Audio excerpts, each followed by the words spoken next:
ഈ കോൺ സ്റ്റിക്ക് കൊണ്ട് നമുക്ക് അടിപൊളി പുട്ടുണ്ടാക്കിയാലോ? ബാ. Hi, welcome to simple eats with Jisha.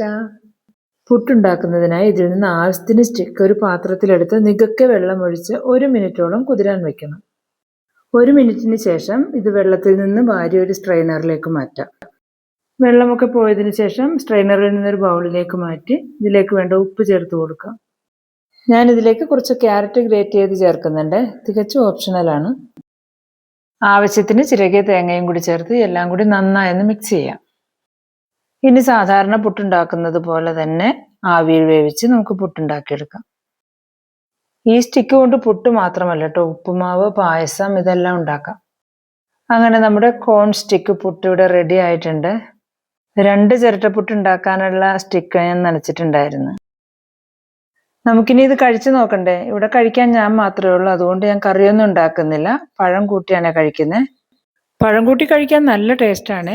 Soft പുട്ടാണ് കേട്ടോ. അപ്പോൾ എങ്ങനെ, ട്രൈ ചെയ്ത് നോക്കുമല്ലേ? Thank you for watching.